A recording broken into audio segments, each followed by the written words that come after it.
And it is my honor today to introduce to you a young lady who grew up in this church and has now joined our staff as our women's and outreach pastor. This morning will be her first time ever in the history ministering to us on a Sunday morning. So this is what I need you to do. I need you to practice your death glares. Go ahead like this. I'm just kidding.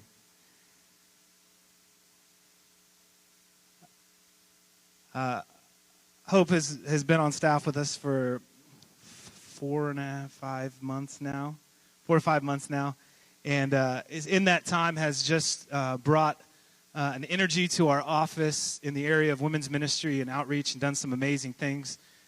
She's an incredible young lady, and it is a privilege to have her on our staff. And for me personally, it is an honor and a privilege to be able to sit under her ministry this morning to learn from her.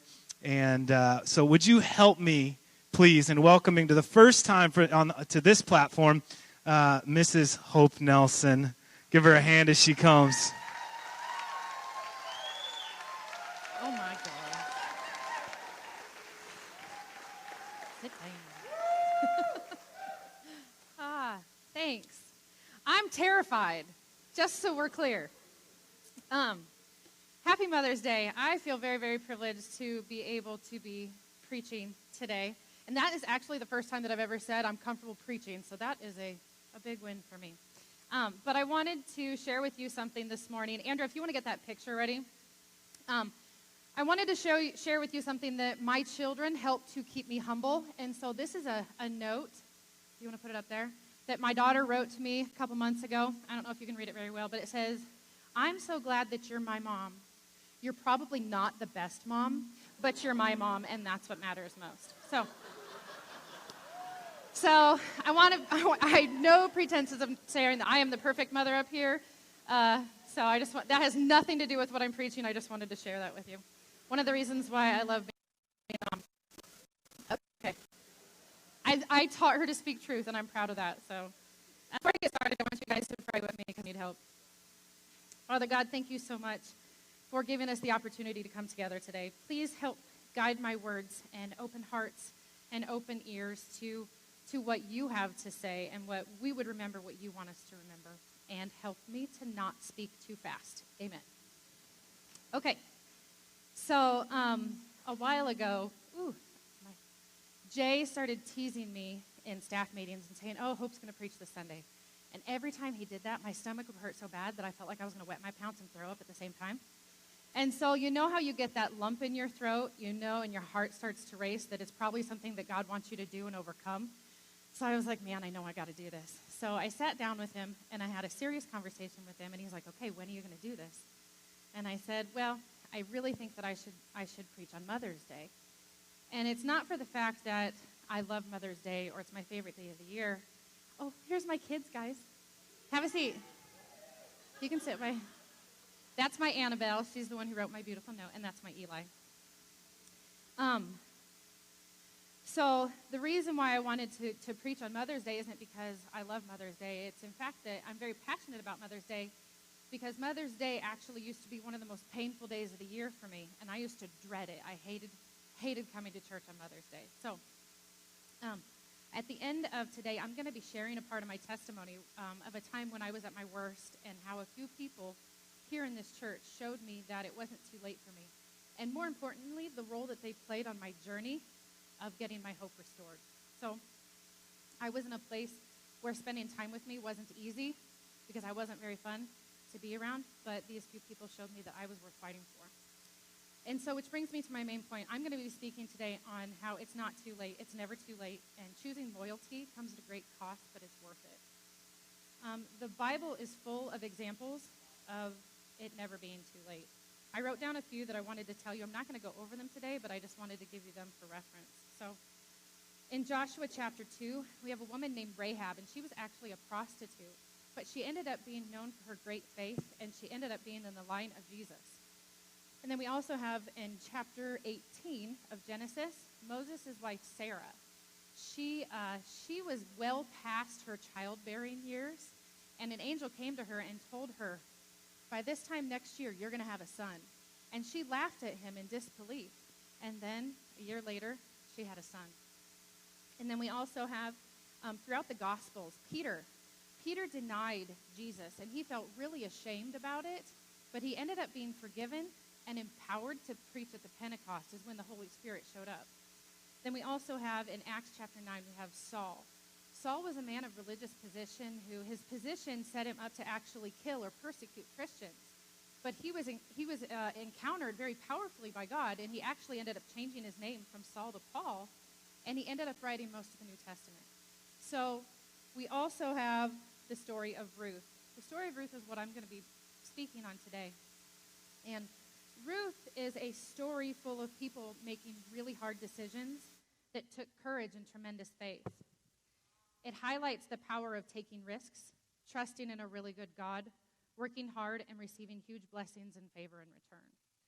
So instead of me trying to read the whole book of Ruth to you, because I'm talking really fast and my voice is shaking, I'm going to show you guys a video. So Andrea, if you could get that video ready for me. It's basically just an overview of the whole book of Ruth. So just pay attention to the hard decisions that people had to make. So if you go ahead and play that for me. The book of Ruth. It's a brilliant work of theological art, and it invites us to reflect on the question, how God is involved in the day-to-day joys and hardships of our lives. There are three main characters in the book: Naomi, the widow; Ruth, the Moabite; the Israelite farmer. And their story is told in 4 chapters that are beautifully designed. Let's just dive in and see how this all unfolds. Chapter 1 opens with this line, "In the days when the judges ruled." And it reminds us of the very dark and difficult days from the book of Judges. And here we meet an Israelite family in Bethlehem, struggling to survive through a famine. And so in search of food, they move on to the land of Moab, Israel's ancient enemy. And there the father of the family dies, and the sons marry 2 Moabite women, Ruth and Orpah. And then the sons, they die too. And so they leave only Naomi and these new daughters-in-law. And so Naomi, she has no reason to stay anymore. And so she tells her new daughters-in-law that she's moving back home. And Naomi, she knows that the life of an unmarried foreign widow in Israel is going to be very hard. And so she compels the women to stay behind. Orpah agrees, but Ruth does not. She shows remarkable loyalty to Naomi, and she says, "Wherever you go, I'm going to go. Your people will become my people, and your God will become my God." And so the two of them return to Israel together. And the chapter concludes with Naomi changing her name to Mara, which means bitter in Hebrew, and she laments her tragic fate. Chapter 2 begins with Naomi and Ruth discussing where they're going to find food. And it just so happens to be the beginning of the barley harvest. And so Ruth goes out to look for food, and it just so happens that she ends up picking grain in the field of a man named Boaz, who just so happens to be Naomi's relative. We're told that Boaz is a man of noble character, and he notices Ruth. And so after finding out more about her story, he shows remarkable generosity to her. He makes these special provisions so that the immigrant Ruth can gather grain in his field. And in doing so, Boaz is actually obeying an explicit command of the Torah to show generosity to the immigrant and the poor. Boaz is so impressed by Ruth's loyalty to Naomi. He prays for her that God will reward her for her boldness. So Ruth comes home that day, and Naomi finds out that she met Boaz, and she is thrilled. She says Boaz is their family redeemer. Now, this family redeemer thing, this was a cultural practice in Israel where if a man in the family died and he left behind a wife or children or land, it was the family redeemer's responsibility to marry that widow, to take up the land and protect that family. So Naomi, she begins to hope that perhaps there might still be a future for her family. Chapter 3 begins with Naomi and Ruth making a plan to get Boaz to notice their situation. So Ruth is going to stop wearing clothes of a grieving widow, and she's going to show signs that she's available to be married. And so Ruth goes to meet Boaz on the farm that night. And as she approaches, Boaz wakes up and he's totally startled. And Ruth makes her intentions very clear. She asks if Boaz will redeem Naomi's family and marry her. Boaz is once again amazed by Ruth's loyalty to Naomi and her family, and he calls Ruth a woman of noble character. It's the same term used to describe the woman of Proverbs 31. So Boaz tells Ruth to wait until the next day, and he will redeem both Ruth and Naomi legally before the town elders. And so the chapter ends with Ruth returning to Naomi, and they marvel together at all of these recent events. In chapter 4, it all comes together. It turns out, at the last minute, Boaz discovers there is a family member who's closer to Naomi than he is, and he's actually eligible before him to redeem the family. But at the last second, this family member finds out that he's going to have to marry Ruth, the Moabite, and so he declines. But Boaz, remember, he knows Ruth's true character, and so he acquires the family property of Naomi, and he marries Ruth. And so just at the beginning, how Ruth was loyal to Naomi's family, so now Boaz is loyal to Naomi's family as well. The story concludes with a reversal of all of the tragedies from chapter 1. So the death of the husband and the sons is reversed as Ruth is married again and gives birth to a new son, granting joy to Naomi. And this symmetry between the opening and the closing, it's even more remarkable. So remember, the opening tragedy was followed by a great act of loyalty on the part of Ruth. And that is now matched by Boaz's act of loyalty that leads to the family's final restoration. So that's a cute little video, isn't it? Much better than me trying to read the whole thing. So Naomi, as it starts off, she's on a roller coaster. She's just starting out her life. She's got married. She's got 2 boys, and she's starting her life. And then they run out of food. And I know that it's in a desperate place if your family's starving. Sorry, I'm really nervous. Oh. If your family is starving, you get desperate, right? Okay, so she had a choice to make with her husband. Do we stay and continue to fight, or do we try to go somewhere else? And it just so happened that the only place that there was food was the land of Moab. And that is like a family of Huskers going to live in the land of the Hawkeyes. I know my family's starving, but I have standards. And we all saw how Corey turned out. I'm so excited I got to do that. Okay. No, but seriously, the reason why the land of Moab was the enemies of the Israelites is because the Moabites were actually a product of incest from Noah. And the Israelites, they actually cursed the Moabites for that reason. And so it came a time where the Israelites, they were at war, and they needed help. So they went to the Moabites and said, "Can you help us? Can you feed us? Can you protect us?" And the Moabites said, "Why would we help you? You've cursed us and our whole family line for eternity." So that's where the bad blood started. So that's what they're facing right now is in order to feed my family, I have to go into a land where they could possibly reject me again. Does that make sense? So it's a much more serious decision than I had first thought when I first started studying it. But they get to Moab and God provides. They're fed. They start to settle down. They're starting their life over. So much so that their sons actually find some fantastic women and they end up getting married. Everything's going good. They're married for 10 years. And Naomi, she's getting excited for her life of grandmahood to start. She's looking forward to babies, to grandbabies. And then her husband dies. She was not counting on that. That was not in her plan. She was looking forward to retirement with her husband, to holding his hand and holding those grandbabies together. And that didn't happen. And so she's devastated. She's heartbroken. Her mate is gone. And so she's pretty upset, but she knows that she's going to be okay because she still has her boys to take care of her. They can still provide. They can work. She's going to have a place to live. And then she loses her one son, and she's like, "Oh my gosh, I don't know if I can go on." But she still holds on because she has that last son. And her biggest fear, I can imagine, would be to lose that son. And it happens. At that point, she's done. She's lost it. She's lost everything.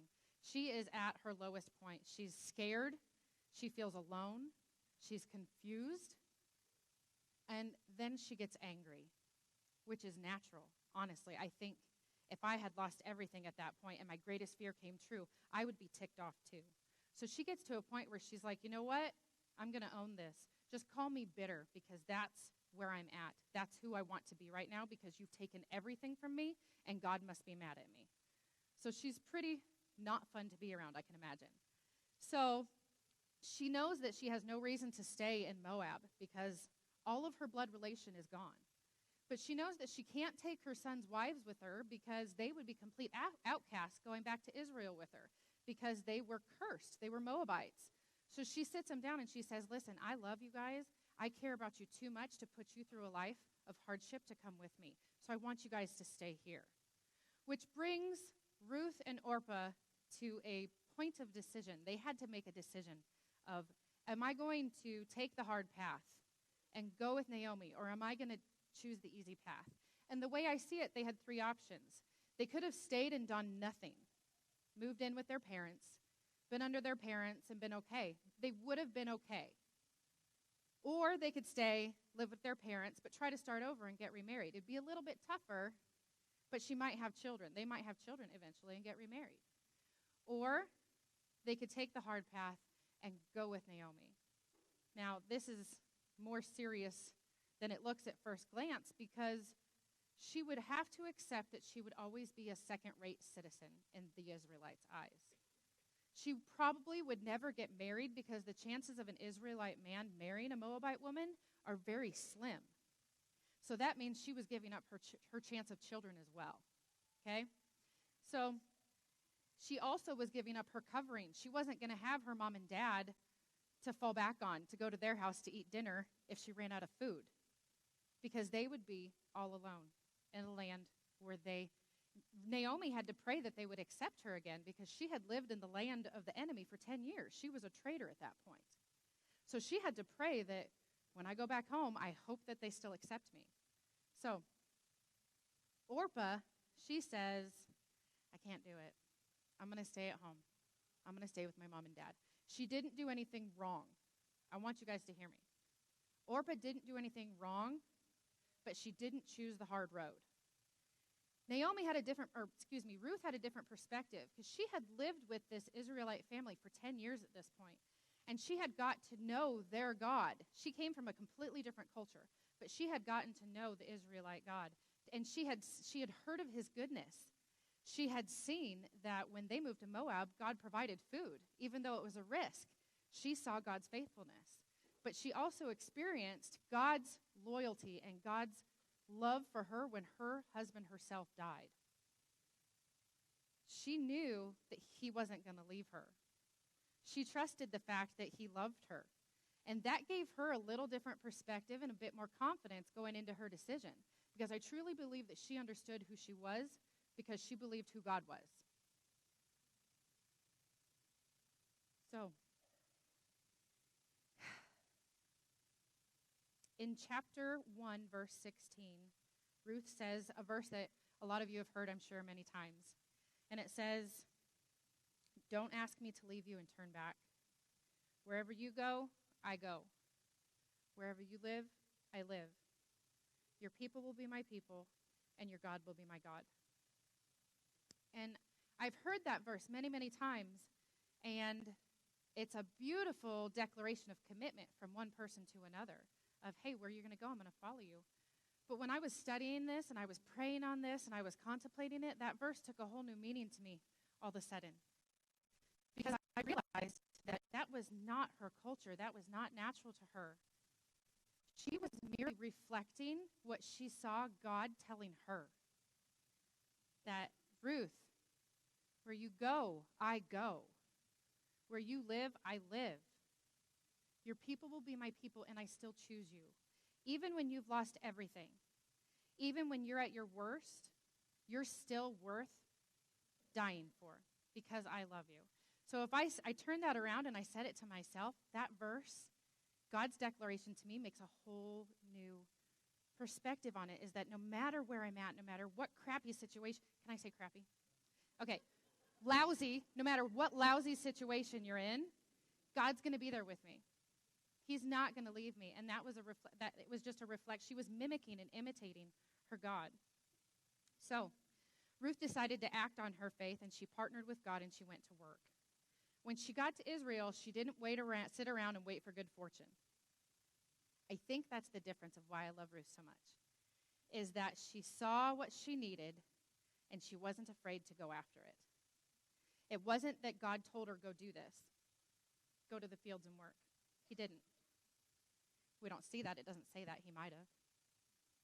But I truly believe that she saw the need and she did something about it.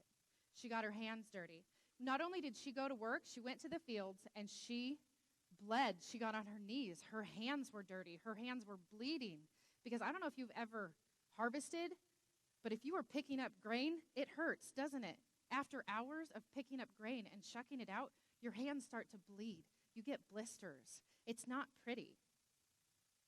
But she did it with passion. She did it with gusto. She sat there. She hardly took breaks. And it wasn't necessarily what she was doing that the owners of the field were noticing, but they noticed how she was doing it. And so the owner of the field, Boaz, he's like, who is that girl that's working so hard? He asked about her. He saw an opportunity because he saw her passion. And he said, he didn't, before he even went up to talk to her, he asked about her, and her actions spoke before her words needed to. Okay? They told Boaz that she is a Moabite woman, and she is loyal to Naomi. Naomi was her mother-in-law. And instead of staying home, she decided to follow Naomi and take her under her wing and take responsibility for her. That's why she's working so hard. And that struck Boaz of, this is a foreign woman who I should look down upon, but she's working really hard. Do you think, I have a hard time believing that Boaz would have even noticed her if she wasn't working hard.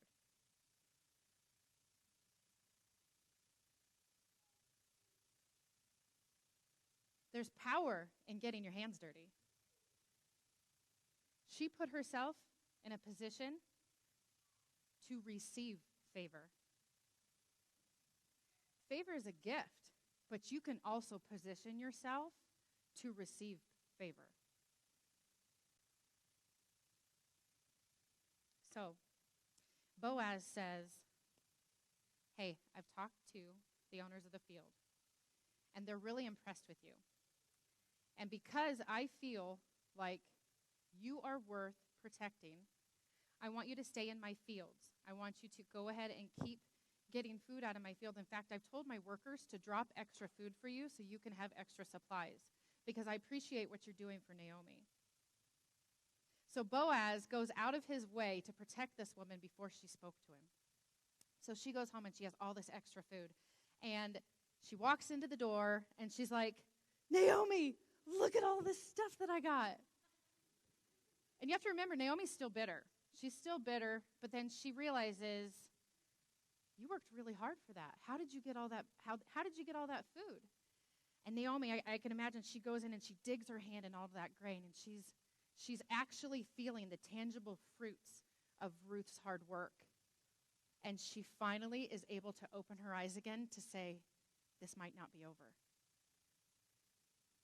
She feels the power of Ruth's hard work. And it does something inside of Naomi changed. Her eyes were able to be opened to God's faithfulness again of, he provided food for me in Moab, and now he's providing food for me here at home again. So she was able to hope again.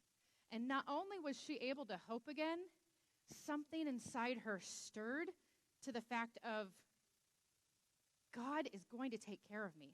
So I'm in a better place that we can take risks. You know what? I'm really glad that you did this. I think you should ask him to marry you. And Ruth's like, hold up, what? Him giving me some extra food is a long way off from walking down the aisle with me. And she's like, yes, I understand that, but you don't understand.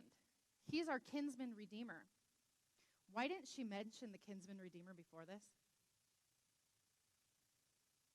It's not like it changed.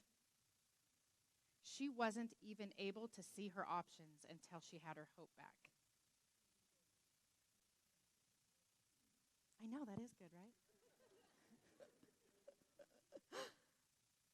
But then all of a sudden, she sees all these options. She sees light. And she's like, no, he's a part of our family. Our name can be carried on. If you have babies with this guy, your husband and my husband's name can be carried on through this guy if he's willing. And Ruth's like, that's a long shot. I'm a Moabite. He is a very rich, substantial man of the community. What are the chances he's going to marry me? And then Ruth, I imagine she goes and she prays about it. She's like, okay, God, you've provided before. You've taken care of me. I'm going to take this risk, and I'm going to trust you're going to go with me. And she gets her confidence not in her abilities. Her confidence comes from God's faithfulness, not in her own. But she was much more willing to take that risk and step in that direction because she knew who was behind her. She understood who she was. So she was able to go into Boaz and say, listen, these are my intentions. I want you to marry me so I can carry on Naomi's family name. I'm willing to put myself in a place of rejection because I am so devoted to her, and I trust that God's going to take care of me. And Boaz he is just floored, number one, by her confidence and her loyalty. But he realizes that she is not just a Moabite woman. He sees past the stigma of her being a Moabite. He sees her how God sees her because she did. That's really important. Boaz was able to see Ruth for who she was because she already saw herself how God did. Now he says, I like you, and I'd like to do that for you. But you are a woman of noble character, and I believe that I need to do this by the book because you deserve to be honored, not in front of me, but in front of everybody. So he takes her before the city council, pretty much, is how I kind of make it out to be. And he says, okay, you are a closer relative. Pablo, can you come here? You're going to be my bad guy, kind of. So this is the closer relative, and he says, it is actually your responsibility and duty to marry Ruth. You can have all this land, but you have to marry Ruth. And he says, I want the land, but I don't want the woman. I can't handle marrying a Moabite. He's out. And Boaz, he has a decision to make. And he says, she's worth it. I don't care that she's a Moabite. You can sit down.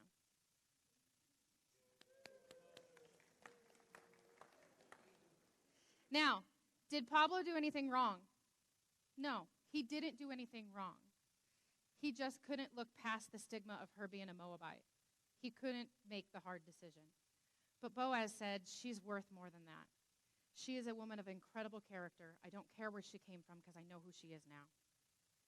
So he marries her, and they have a baby. And do you remember when Ruth said, your people will be my people? When Naomi was holding that baby, she held on to those words. This baby is my baby. Even though Naomi wasn't related by blood to that baby. That was her baby. And guess what that baby turned out to be? The grandfather of King David, who was the line of Jesus. Okay? What did Pablo miss out on?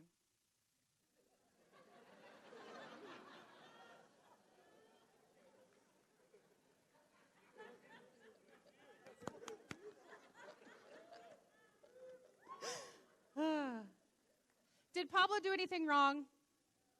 But what did he miss out on? Huge blessings. I don't ever want to miss out on favor and blessings because I took the easy path. I don't ever want to miss out on blessings because I'm waiting for somebody else to do the work for my dreams. I don't ever want to miss a chance to help somebody's life change because I'm afraid of getting my hands dirty or getting involved in a complicated situation. You see, I was a complicated situation. I'm going to cry. When I was in high school, I was just turned 17 and I got pregnant. And I was a mess. I was a complicated situation. I had lost all my hope. I decided to give my baby up for adoption, and I didn't know if I was ever going to be a mom ever again, if I was going to be able to have kids again. That's why I hated Mother's Day. I dreaded Mother's Day. Every day it came, I sat in those chairs right over there, and it hurt because I had nothing to hold on Mother's Day, and that was the most painful, lowest place I've ever been in. I'm really sorry.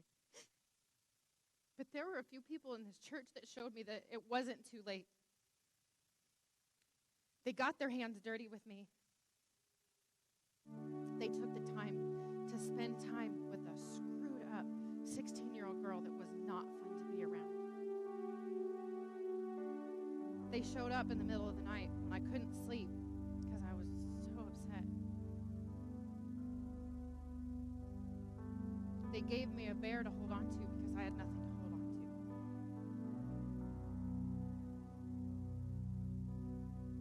I don't know how long it would have taken me to get my hope back without them.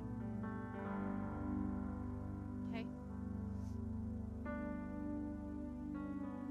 God restored my hope, but they showed me it was there. Okay? Ruth showed Naomi that it was still there. Ruth opened Naomi's eyes to her options. You all have an opportunity to get your hands dirty. You all have an opportunity to help someone get their hope back. It might not be fun. They might not be fun to be around. But I promise you, if you do, it's worth it. It's powerful. I'm a testimony of that.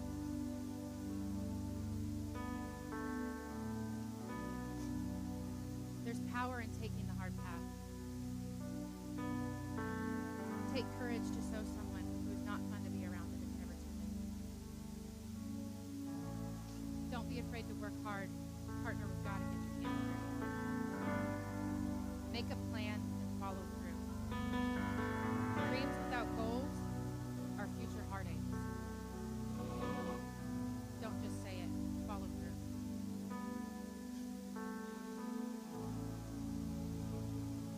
I feel like we've done a really good job at this church of loving on mothers on Mother's Day. I don't feel like we've done a good job of loving on the people that hate Mother's Day. Okay? I don't want to embarrass anybody, and I don't want to call anybody out, but I'm going to ask you to take a step of faith right now, and I want you to stand up if you've ever struggled with Mother's Day for any reason. This does not just apply to women. If you've lost your mom, if you've struggled with your relationship with your mom, today's the day for you to start again, because it's not too late. I want you guys to take a step of faith and stand up right now if you've ever struggled with Mother's Day in any way.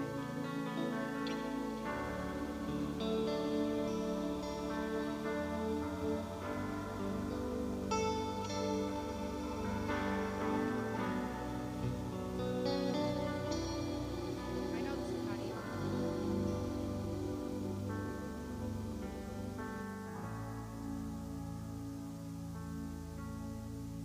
I want everybody to stand up around them. You're the ministry team. I want you to lay hands on these women right now and these men. Show them they're not alone. We're never alone.